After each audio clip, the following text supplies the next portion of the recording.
अब हम पढ़ते हैं विषयों के प्रकार, टाइप्स ऑफ सब्जेक्ट। ये जो सिलेबस का एक अलग से पॉइंट दिया हुआ है, हमने उसी प्रकार से आपका सिलेबस पूरा यहाँ डिज़ाइन किया है और इसी प्रकार हम इनको पढ़ते चले जाएंगे, तो आपको कंफ्यूज नहीं होना है। विषयों के प्रकार यानी टाइप्स ऑफ सब्जेक्ट। देखिए, विषय जगत में सामान्यतः कई प्रकार के विषयों का अध्ययन किया जाता है। आप लोगों को पता भी है कि विषय जगत में बहुत सारे विषयों को पढ़ते हैं, ठीक है। अब उन बहुत सारे विषयों को हम कितने भागों में मुख्य रूप से बांट सकते हैं, ये यहाँ इसीलिए दिया है विषयों के प्रकार जिन्हें हम बांट सकें कि हाँ मुख्य रूप से हमारे इतने टाइप्स होते हैं और इन्हीं के अंतर्गत इन सभी विषयों को हम पढ़ते हैं, ठीक है। विषय जगत में सामान्यतः कई प्रकार के विषयों का अध्ययन किया जाता है जिन्हें रंगनाथन ने, किसने? रंगनाथन ने मुख्य रूप से 3 भागों में बांटा है। अब यहाँ आपसे पूछ लिया जाएगा कि विषयों को रंगनाथन ने कितने भागों में बांटा है, तो 3 भागों में बांटा है। ये आपको ध्यान रखना है, बिल्कुल कंफ्यूज नहीं होना है। जहाँ से क्वेश्चन पुट होता है, बार बार आपको बता रही हूँ, वहीं आप लोग उसे टिक करते जाइएगा। इसीलिए कह रही हूँ कि कॉपी और पेन दोनों आपके सामने होने चाहिए। जब तक लिखोगे नहीं तब तक समझोगे कैसे, ठीक है। हाँ, जैसे मैं बताती हूँ वहाँ मैं बोलती भी हूँ कि यहाँ से क्वेश्चन पूछा जा सकता है, तो वहीं आप क्वेश्चन मार्क कर दें, ठीक है, कि यहाँ से इस पॉइंट से क्वेश्चन इस प्रकार से बन सकता है। जब आप पढ़ें तो उन क्वेश्चन को एक बार क्रिएट करने की कोशिश करें कि यहाँ से कैसे क्वेश्चन बन सकता है, ठीक है। सबसे पहला क्वेश्चन है कि रंगनाथन ने विषयों को कितने भागों में बांटा है? 3 भागों में बांटा है। और 3 भाग कौन कौन से हैं?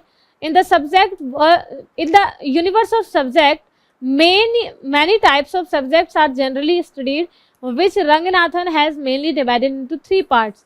रंगनाथन ने 3 पार्ट्स में विभाजन किया है। फर्स्ट है साधारण विषय, जिन्हें मौलिक विषय कह रहे हैं यानी बेसिक सब्जेक्ट, ठीक है। दूसरा है यौगिक विषय या जिन्हें संयुक्त विषय नाम दिया है यानी कंपाउंड सब्जेक्ट। और तीसरा है जटिल विषय यानी कॉम्प्लेक्स सब्जेक्ट, ठीक है। मेरे ख्याल से आप सभी विद्यार्थी यहाँ तक समझ पाए हैं। क्वेश्चन पूछा जाएगा रंगनाथन ने कितने भागों में विभाजन किया विषयों को?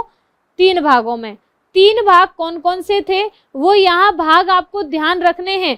साधारण विषय, जिसे हम मौलिक विषय के नाम से भी जानते हैं, इंग्लिश में हम उसे बेसिक सब्जेक्ट कहते हैं, ठीक है।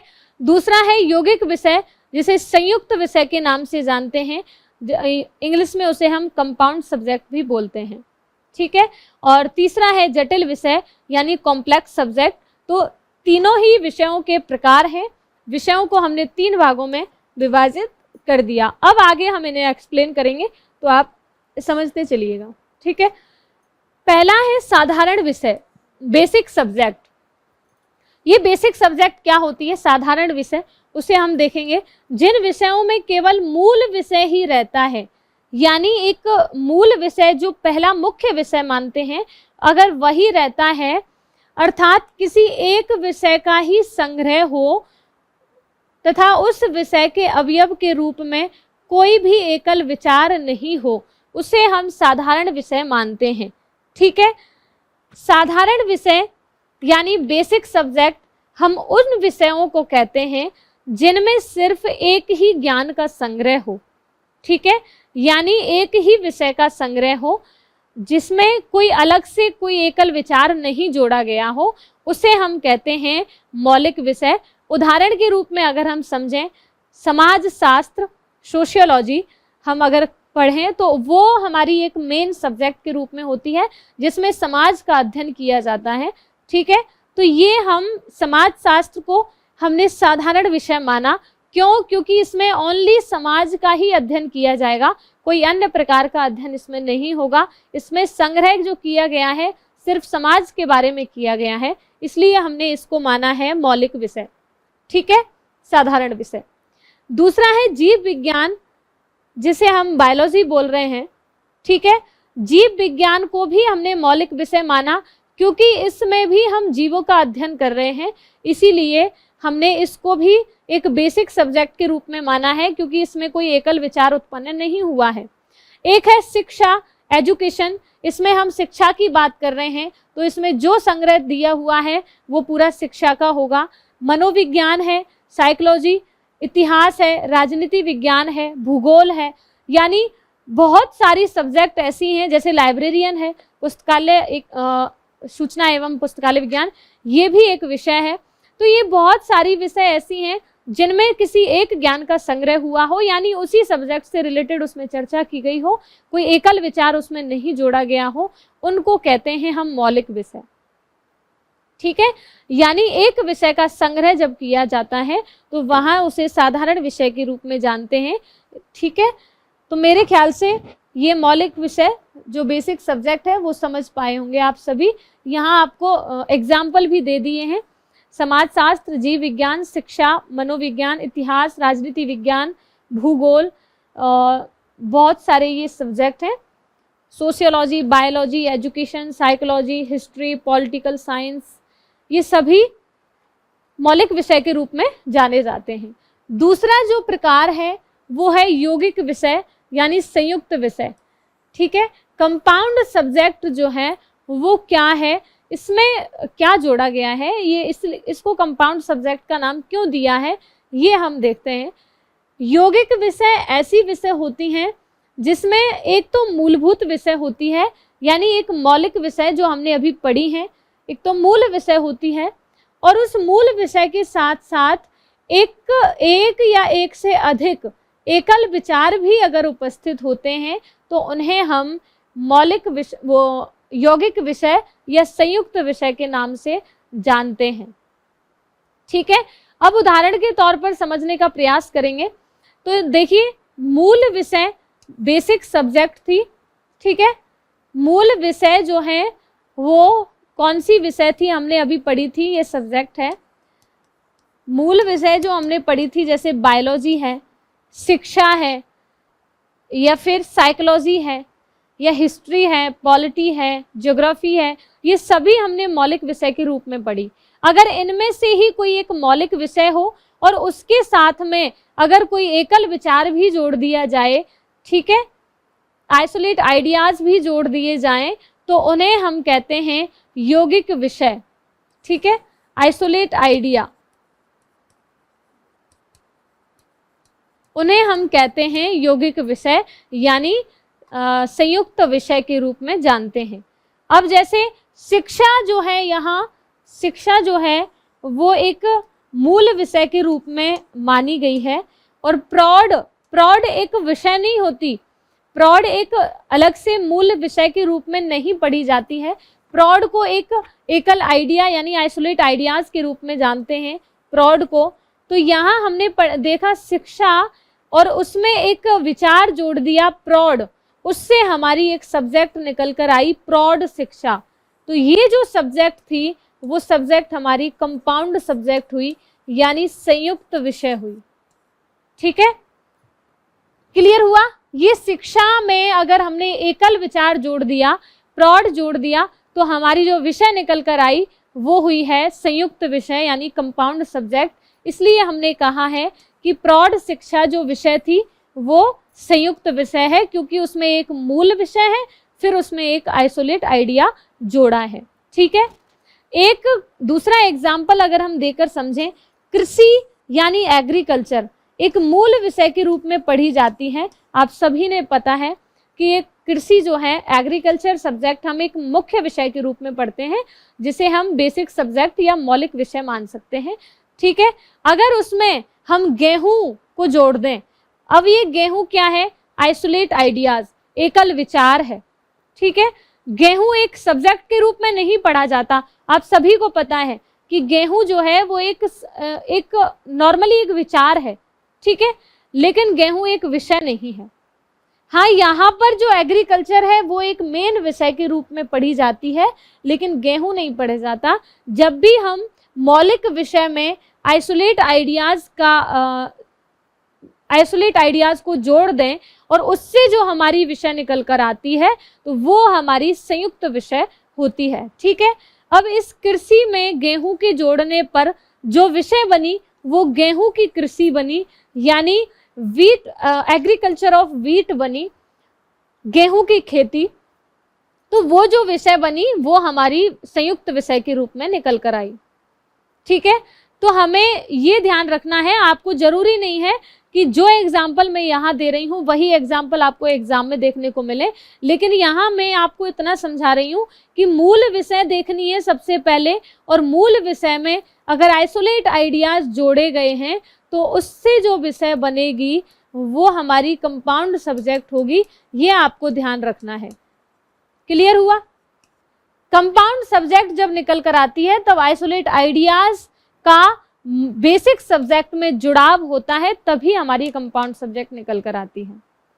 ठीक है, तो ऐसे बहुत से उदाहरण होंगे जिनमें मूल विषय के साथ में आइसोलेट आइडियाज को जोड़ा गया हो और तब वहाँ हमारे पास में कंपाउंड सब्जेक्ट निकल कर आई होगी। ठीक है, आगे देखें तो हमारी तीसरा जो प्रकार है वो है जटिल विषय। विषयों के प्रकार में थर्ड जो टाइप्स था वो कॉम्प्लेक्स सब्जेक्ट है, जटिल विषय। अब ये जटिल विषय क्या होता है? पहला पढ़ लिया बेसिक सब्जेक्ट, दूसरा पढ़ लिया हमने कंपाउंड सब्जेक्ट, यहाँ तक क्लियर हो चुका है। लेकिन अब हम पढ़ेंगे जटिल विषय। इसके अंतर्गत क्या आता है? जो विषय दो अथवा दो से अधिक मौलिक विषयों के अंतर संबंध से निर्मित हो तथा उनके मध्य किसी प्रकार का संबंध स्थापित हो, उन्हें जटिल विषय कहते हैं। देखिए यहां दिया है दो या दो से अधिक मौलिक विषय। ठीक है, यानी हमारी बेसिक सब्जेक्ट जो हैं वो दो सब्जेक्टों के मिलाने से या फिर दो से अधिक भी हो सकती हैं, उनके मिलाने से जो विषय हमारी निकल कर आई उसे हम जटिल विषय का नाम दे रहे हैं। जैसे एग्जाम्पल में देखें तो पहला शिक्षा एक विषय है, हमने पढ़ा था, मूल विषय के अंतर्गत ही पढ़ा था कि शिक्षा जो है, एजुकेशन जो है वो एक main subject, main basic subject के रूप में पढ़ते हैं। और मनोविज्ञान जिसे हम साइकोलॉजी भी बोल रहे हैं, इसे भी हम मेन बेसिक सब्जेक्ट के रूप में पढ़ते हैं। तो ये दोनों ही मौलिक विषय हैं, ठीक है, बेसिक सब्जेक्ट हैं। लेकिन इन दोनों विषयों के दोनों बेसिक सब्जेक्ट को अगर जोड़ा और उस जोड़ने से हमें जो विषय निकल कर आई वो हमारी जटिल विषय होगी, जिसमें किस किस का कॉम्बिनेशन होगा? शिक्षा का भी और मनोविज्ञान का भी। तब जो शिक्षा मनोविज्ञान में पढ़ा जाएगा वो पूरा शिक्षा से रिलेटेड भी होगा और मनोविज्ञान से रिलेटेड भी होगा, इसलिए हम इसे बोल रहे हैं जटिल विषय। ठीक है, तो मेरे ख्याल से सभी यहाँ तक समझ पाए हैं कि मूल विषय जिसमें एक ही विषय का संग्रह हो, ठीक है, और कंपाउंड विषय, संयुक्त विषय जिसमें एक मूल विषय हो और उस मूल विषय के साथ में कोई आइसोलेट आइडिया, एकल विचार जोड़ा गया हो, तब वो कंपाउंड सब्जेक्ट बनती है। लेकिन जटिल विषय में दो मौलिक विषयों के जुड़ने से जो विषय बनकर आती है वो हमारी जटिल विषय होती है। यहाँ के एग्जाम्पल्स से, इन तीनों प्रकार के विषयों के एग्जाम्पल से बहुत से क्वेश्चन एग्जाम में पूछे जाते हैं, तो ये आपको ध्यान से इस कंसेप्ट को समझ लेना है। अगर आपके सामने लिख दें जैव रसायन विज्ञान विषयों के कौन से प्रकार के अंतर्गत आता है, तो आपको कंफ्यूज नहीं होना है। जैव रसायन विज्ञान किस से बना है? जीव विज्ञान और रसायन विज्ञान से, यानी बायोलॉजी और केमिस्ट्री दोनों को मिलाया तब हमारे पास बायोकेमिस्ट्री विषय निकल कर आया। और ये बायोकेमिस्ट्री जो है ये एक संयुक्त विषय है, ये जटिल विषय है, ठीक है, यानी कॉम्प्लेक्स सब्जेक्ट है। लेकिन बायोलॉजी और केमिस्ट्री दोनों ही मूल विषय हैं, ठीक है, दोनों ही बेसिक सब्जेक्ट हैं। और इन दोनों बेसिक सब्जेक्ट से जो विषय हमारे पास निकल कर आई उसे हम जटिल विषय का नाम दे रहे हैं, कॉम्प्लेक्स सब्जेक्ट का नाम दे रहे हैं। क्लियर हुआ? एक यहाँ एग्जाम्पल है भूगोल प्लस राजनीति, यानी ये दोनों ही मेन सब्जेक्ट, मुख्य मौलिक विषय के रूप में पढ़ते हैं, भूगोल को भी और राजनीति को भी, ज्योग्राफी एंड पॉलिटिक्स। लेकिन इन दोनों के मिलाने से जो विषय बनकर आई वो भू राजनीति है, जिसे हम अभी भी पढ़ते हैं, मेन सब्जेक्ट के रूप में ही पढ़ते हैं जियो पॉलिटिक्स को। लेकिन ये जियो पॉलिटिक्स जो है वो कॉम्प्लेक्स सब्जेक्ट के अंतर्गत आती है, एक जटिल विषय के अंतर्गत आती है। क्लियर हुआ? तो हमने विषयों को 3 भागों में विभाजित किया और 3 भागों में जो विभाजन था वो पहला मौलिक विषय बेसिक सब्जेक्ट, दूसरा था संयुक्त विषय जिसे कंपाउंड सब्जेक्ट बोल रहे हैं, और तीसरा था जटिल विषय जिसे कॉम्प्लेक्स सब्जेक्ट बोल रहे हैं।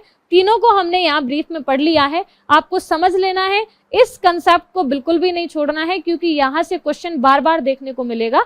तो आप थोड़ा सा ढंग से, एक बार में अगर समझ में नहीं आए तो दोबारा में, क्योंकि यहाँ से आपको नॉर्मली क्वेश्चन नहीं पूछे जाएंगे, यहाँ से आपको विषय दिए जाएंगे, या तो वो जटिल विषय दी हो या वो कंपाउंड विषय दी हो, आपको जो भी विषय दे आपको उसको तोड़ना है, तोड़ते हुए देखना है कि इसमें आइसोलेट आइडिया जोड़ा है या इसमें बेसिक सब्जेक्ट जोड़ी है, ठीक है। तो इन सभी को तोड़ने के बाद में आपको रियलाइज होगा कि हाँ ये विषय किन किन चीजों से बनी है, ठीक है ना। तो मेरे ख्याल से यहाँ विषयों के प्रकार आपके दिमाग में एकदम क्लियर होंगे। एक यहाँ 4th पॉइंट भी है, समाज शास्त्र व धर्म में अंतर संबंध, जैसे inter relationship between sociology and religion, ये भी एक जटिल विषय के रूप में निकल कर आती है, ठीक है। आगे देखते हैं, ये कुछ पॉइंट्स हैं, इन पॉइंट्स को मैं आपको चर्चा करूंगी। विषयों का निर्माण निरंतर है तथा विभिन्न विषय निर्माण विधियों के द्वारा विषयों का निर्माण होता है। विषय जो है वो निरंतर निर्माण, एक निरंतर प्रक्रिया है कि विषय जो है जैसे जैसे विचार उत्पन्न होंगे और विचारों को जैसे जैसे संगठित रूप दिया जाएगा वैसे वैसे हमारे पास विषय बनकर निकल कर आती रहेंगी, ठीक है। तो विषय निर्माण विधियों के द्वारा विषयों का निर्माण होता है। यहाँ विषय निर्माण की विधियां भी हम पढ़ेंगे जिनसे विषय निकल कर आती हैं। जैसे हमने अभी पढ़ा था कि 2 बेसिक सब्जेक्ट को जोड़ने से हमारे पास संयुक्त विषय निकल कर आई, लेकिन एक बेसिक सब्जेक्ट में अगर हमने आइसोलेट आइडिया जोड़ दिया तो हमारे पास में संयुक्त विषय यानी कंपाउंड सब्जेक्ट निकली, और 2 मूल विषयों को जोड़ने से जटिल विषय निकल कर आई, ठीक है। तो यहाँ मेरे ख्याल से आप सभी को ये कंसेप्ट क्लियर है। अब देखते हैं, the creation of subject is continuous and subjects are created through various subject creation methods, ठीक है। दूसरा पॉइंट है, ध्यान देना, रंगनाथन ने ज्ञान जगत का अध्ययन कर वर्गीकरण के सिद्धांतों और तकनीकों का प्रतिपादन किया। यहाँ रंगनाथन ने जब ज्ञान जगत का अध्ययन किया था तो वर्गीकरण के सिद्धांत, प्रिंसिपल्स दिए और टेक्निक्स का प्रतिपादन किया था, तथा वर्गीकरण प्रणाली के सामान्य सिद्धांत, नियामक सिद्धांत और अवधारणाएं एवं उपसूत्रों का प्रतिपादन भी किया था। ये अभी हम आगे पढ़ लेंगे पूरा नॉर्मेटिव प्रिंसिपल्स में, तो आप सभी को देखते चलना है, ठीक है। किसी भी विषय के अंतर्गत एकल पक्षों को व्यवस्थित करने के दृष्टिकोण से 5 मूलभूत श्रेणियों 5 फंडामेंटल कैटेगरीज का प्रतिपादन भी एस.आर. रंगनाथन द्वारा किया गया, जो निम्न प्रकार है। यानी कि एस.आर. रंगनाथन ने एकल पक्षों को व्यवस्थित करने के दृष्टिकोण से, जैसे एकल पक्ष जो आइसोलेट आइडिया जो दिए जाते हैं उनको विषय के अंतर्गत जब हमें उन्हें व्यवस्थित करते हैं तो हमें 5 मूलभूत श्रेणियों की जरूरत पड़ती है, 5 फंडामेंटल कैटेगरीज की। तो इन्हीं 5 फंडामेंटल कैटेगरीज का प्रतिपादन एस.आर. रंगनाथन ने किया था, और इन्हें अपने कॉलन वर्गीकरण में अलग अलग जब एडिशन आए तो उनमें इनके साइन भी चेंज किए गए। उनको हम पूरी जब 5 मूलभूत श्रेणियां पढ़ेंगे तो उसमें हम चर्चा भी करेंगे कि कौन से एडिशन में कौन सा साइन चेंज किया था, ठीक है। आपको यहाँ इतना ध्यान रखना है कि 5 फंडामेंटल कैटेगरीज का प्रतिपादन एस.आर. रंगनाथन ने किया था, ठीक है, जिनका हमें विषय के अंतर्गत एकल पक्षों को व्यवस्थित करने में जरूरत पड़ती है। तो यहाँ जो 5 फंडामेंटल कैटेगरीज थी वो पहली व्यक्तित्व, दूसरी पदार्थ, ऊर्जा, स्थान और काल, पर्सनैलिटी, मैटर, एनर्जी, स्पेस और टाइम, इन्हें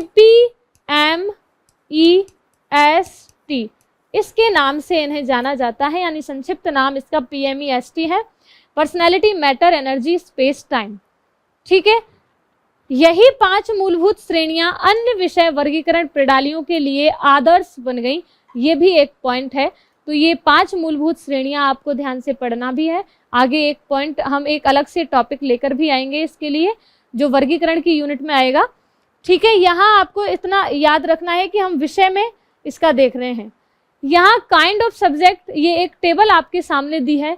आइडियाज, सेरेब्रल प्रोडक्ट्स हैं, जैसे डाटा है, इंफॉर्मेशन है, नॉलेज है, ठीक है। नॉलेज को हमने फिर से डिवाइड किया आइसोलेट्स में, सब्जेक्ट्स में। आइसोलेट्स को यानी एकल को हमने फिर से डिवाइड किया स्पेशल में और कॉमन में, ठीक है, special isolate and common isolate. Clear. Subject को हमने 3 प्रकार में डिवाइड किया है, जो अभी हम पढ़ ही रहे थे, basic subject, compound subject, then complex subject, ठीक है।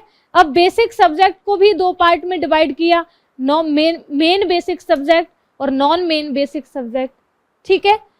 जैसे कॉम्प्लेक्स सब्जेक्ट को हमने 3 पार्ट्स में डिवाइड किया, inter subject, intra facet and intra array, ठीक है। और इंट्रा फेसेट और इंट्रा एरे को हमने फिर से इनमें 5 भागों में 6 भागों में डिवीजन किया। जैसे जनरल है, 22 है, कंपैरिजन है, डिफरेंस, टूल, इन्फ्लुएंस, ये भी पहले 5 हुआ करते थे, फिर ये बाद में 6 हुए। कौन से संस्करण में हुए ये भी हम चर्चा करेंगे। तो ये एक टेबल आपके दिमाग में बस सेट करनी है कि इस प्रकार से हमारी ये टेबल निकल कर आई, जिसमें हमारे पास ये पक्ष इस प्रकार से निकल कर आए, ठीक है। आगे देखते हैं विषय निर्माण की विधियां। यहाँ तक हमारा ये कंप्लीट पॉइंट हो चुका है, जिसमें हमने विषयों के प्रकार पढ़ लिए। एक बार हम पूरा देखते हैं। जहां से विषय जगत शुरू किया हमने, विषय जगत में हमने विषय जगत की परिभाषा पढ़ ली पूरी, फिर विषय जगत की संरचना पढ़ ली। विषय जगत की संरचना में 3 हमने मुख्य रूप से पढ़ी, ठीक है। तीनों को आपने याद रखना है और तीनों में कौन कौन सी पद्धतियां यूज की जाती हैं वो भी आपने देखना है, ठीक है। डाइकोटॉमी हो गया, डेकाकोटॉमी हो गया, पॉलीकोटॉमी हो गया। तीसरा हमने नेक्स्ट पॉइंट हमारा था विषयों के प्रकार। विषयों को भी 3 प्रकार में बांटा। रंगनाथन ने विषयों को 3 भागों में बांटा, जिसमें साधारण और यौगिक और जटिल विषय हमारे मुख्य रूप से निकल कर आए। इनकी चर्चा भी हमने देख ली। साधारण विषय पढ़ लिया, यौगिक विषय पढ़ लिया, जटिल विषय पढ़ लिया, ठीक है। यहाँ हमने पूरा एक ऐसा रंगनाथन के द्वारा दी गई 5 फंडामेंटल कैटेगरीज भी पढ़ ली। तो मेरे ख्याल से यहाँ तक आप सभी क्लियर कर पाए होंगे। ये एक टेबल आपके सामने आ चुकी है। अब हम नेक्स्ट पॉइंट है हमारा जो सिलेबस का मेन टॉपिक है, विषय निर्माण की विधियां, जिससे हमारी विषय जगत से अलग एक नई विषय निकल कर आती है। कौन सी विधि के द्वारा निकल कर आती है वो हम यहाँ चर्चा करेंगे। पूरा ये टॉपिक हम डिस्क्रिप्शन में अच्छे से ढंग से पढ़ेंगे, तो साथ बना रहिए आपका और कॉपी पेन लेकर बैठिएगा और नोट करते हुए चलिएगा। तो थोड़ा सा आप लोग ध्यान से पढ़ेंगे तो ये सारी विषय निर्माण की विधियां आप अच्छे से पढ़ पाएंगे। यहाँ से क्वेश्चन आपके जनरली एग्जाम में, हर एग्जाम में 5 से 6 क्वेश्चन इस टॉपिक से बनते हैं। तो इस टॉपिक को आपको बहुत अच्छे से पढ़ना है, एक भी पॉइंट मिस नहीं करना। जहां मैं बोलूं कि यहाँ से क्वेश्चन आपसे पुट हो सकता है तो वहीं आप उसे क्वेश्चन मार्क लगा दें और पढ़ते वक्त ध्यान दें, ठीक है। अब पढ़ेंगे हम विषय निर्माण की विधियां, modes of formation of subject.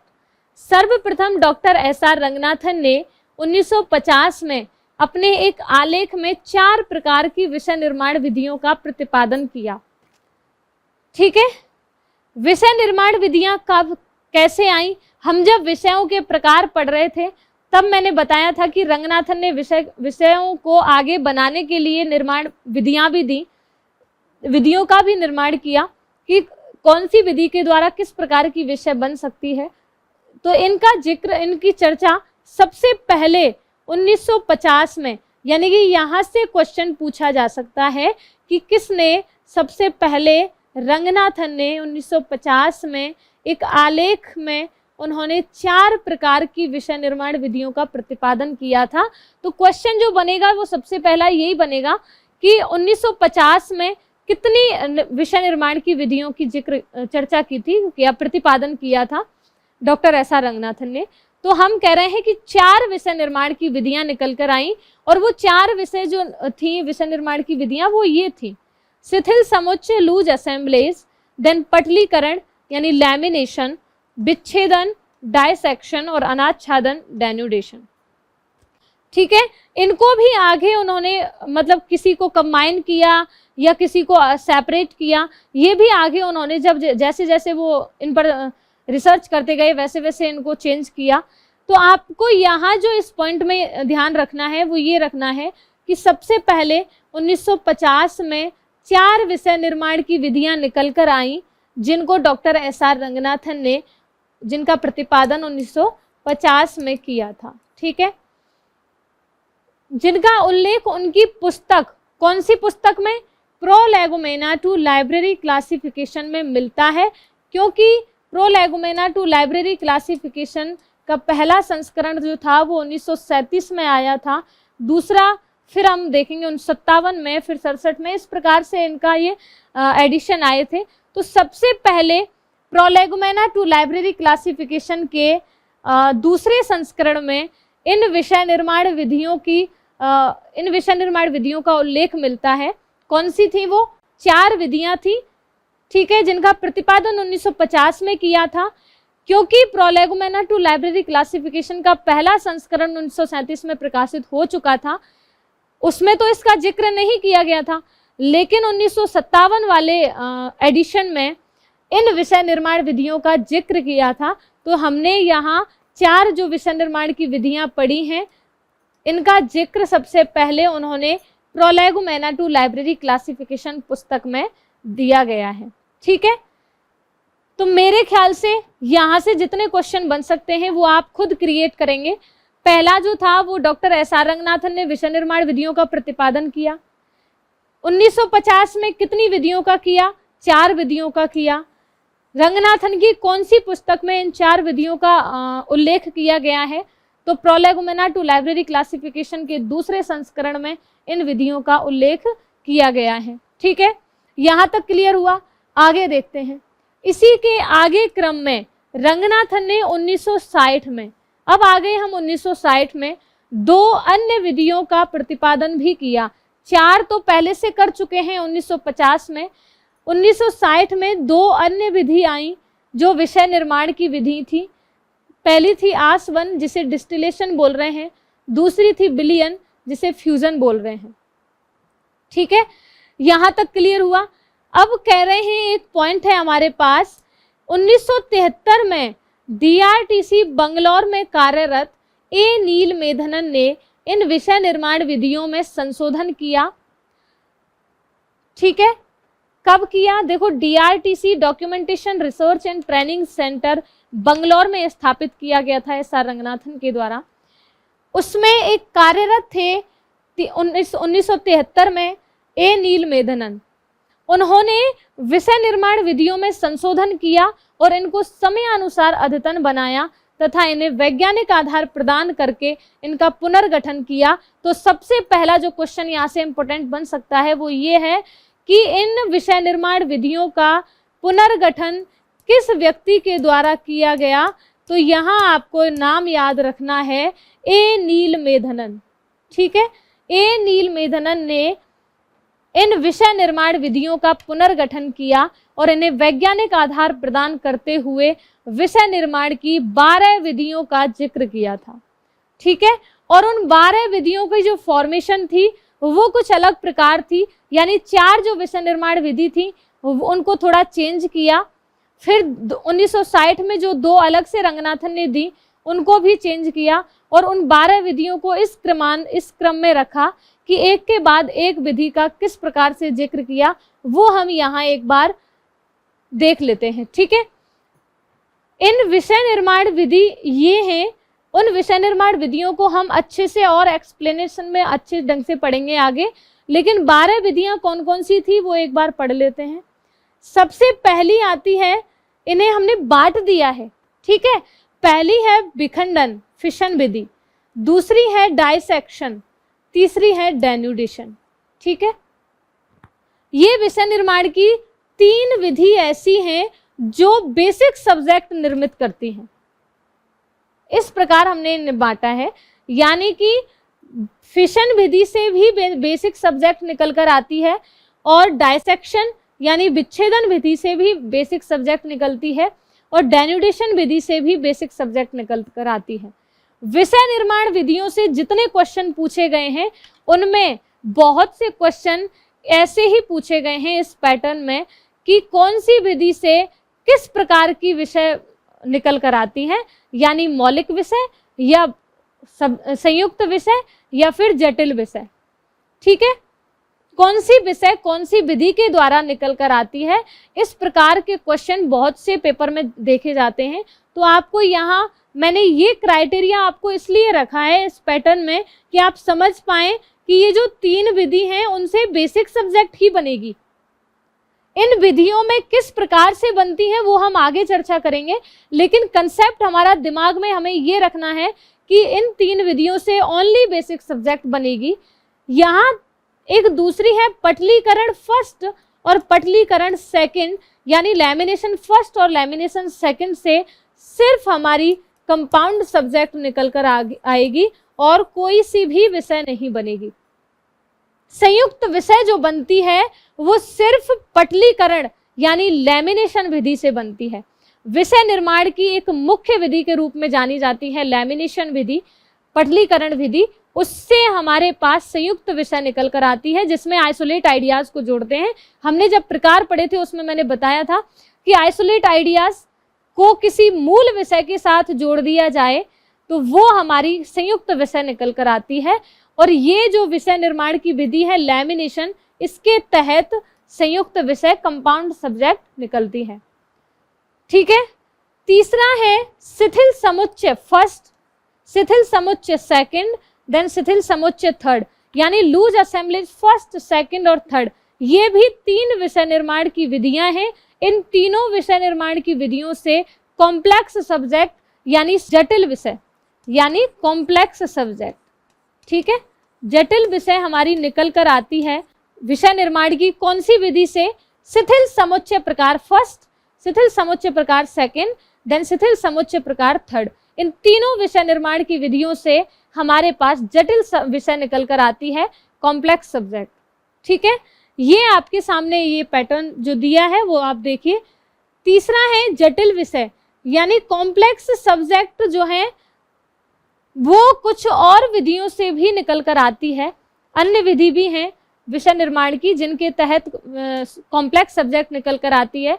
उनमें हम नाम पढ़ेंगे विलयीकरण, विलयन यानी फ्यूजन विधि से विषय निर्माण की फ्यूजन विधि से कॉम्प्लेक्स सब्जेक्ट निकलेगी।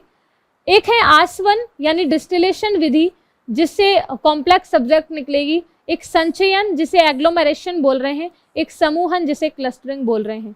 यानी हमारे पास ये 4 विषय निर्माण की विधियां और भी हैं जिनसे हमारी कॉम्प्लेक्स सब्जेक्ट निकल कर आती है। यानी अब हमें याद रखना है कि 12 विधियां हैं, 12 विधियों को टिप्स पर याद कर लेना कि 12 विधियां कौन कौन सी हैं। उन विधियों से किस प्रकार विषय निकलती हैं वो हम पढ़ेंगे, लेकिन कौन सी विषय निकल कर आती हैं वो हमने यहाँ चर्चा कर ली है। पहली 4 विधियां जो हैं, पहली 3 विधियां जो हैं मौलिक विषय निकालती हैं जिनमें विखंडन, विच्छेदन और अनाच्छादन। ठीक है, फिशन, डायसेक्शन एंड डेन्यूडेशन, इन तीनों विषय निर्माण विधियों से मौलिक विषय निकलेगा। पटलीकरण से संयुक्त विषय निकलेगा और loose assemblage first, second, third. Then 4 जो विषय निर्माण विधि है विलयीकरण, आश्वन, संचयन और समूहन, इनसे हमारा जटिल विषय निकल कर आता है। ठीक है, तो यहाँ का जो ये कंसेप्ट है ये आपको ध्यान रखना है। बहुत सारी बुक्स में ये कंसेप्ट जो है वो गलत दे रखा है, तो आपको कंफ्यूज नहीं होना है कि मैडम आपने ये पढ़ाया है लेकिन हमारे पास ये बुक ऐसी है। देखिए, हमेशा सोर्स जो पढ़ो वो ऑथेंटिक सोर्स पढ़ो। आपके सामने 3rd ग्रेड लाइब्रेरियन के लिए अभी एक नई बुक आई है, वो बहुत अच्छी बुक है। वो यूनिवर्सिटी का सार उसमें दिया हुआ है, फैक्चुअल बातें उसमें दी हैं और ऑथेंटिक डाटा उसमें आपको देखने को मिलेगा, जिसमें ये जो पॉइंट है ये मुख्य पॉइंट माना गया है।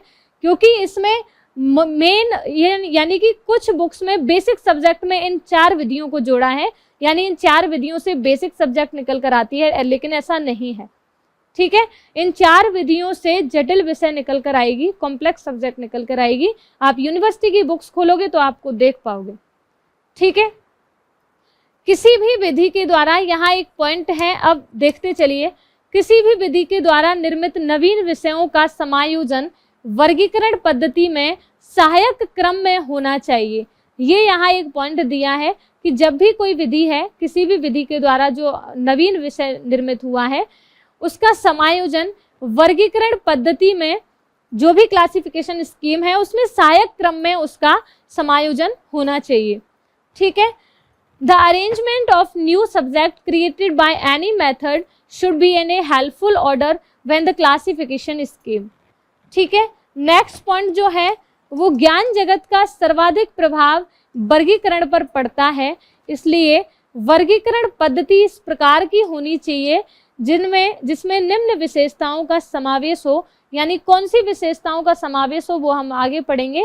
ये हमें ये कहा है कि सबसे ज़्यादा प्रभाव वर्गीकरण पर पड़ता है ज्ञान जगत का, इसलिए जो वर्गीकरण की पद्धति है उनको इस प्रकार का होना चाहिए जिनमें इन विशेषताओं का समावेश मुख्य रूप से किया जाना चाहिए। ठीक है। कौन सी विशेषताएं हैं? पहली, अनंत व असंख्य वर्गों का समावेश किया जा सके। वर्गीकरण पद्धति में अनंत व असंख्य विषयों को जोड़ा जा सके, इस प्रकार की उसकी विशेषता होनी चाहिए। दूसरा है, आवश्यकता अनुसार कितने ही नए वर्गों का सृजन किया जा सके, यानी इस प्रकार से हमें उसका निर्माण करना है कि आगे हमें अगर आवश्यकता पड़े तो उसमें नए वर्गों का सृजन भी किया जा सके। ठीक है। तीसरा है, सहायक क्रम के उपसूत्र को ध्यान में रखते हुए वर्गीकरण पद्धति में नवीन वर्गों का इस प्रकार समावेश हो जिसमें पूर्व क्रम भी यथावत रहे, यानी पहला जो क्रम था वो भी चेंज नहीं हो और हमारा आगे इस पद्धति में नए वर्ग भी जुड़ जाएं।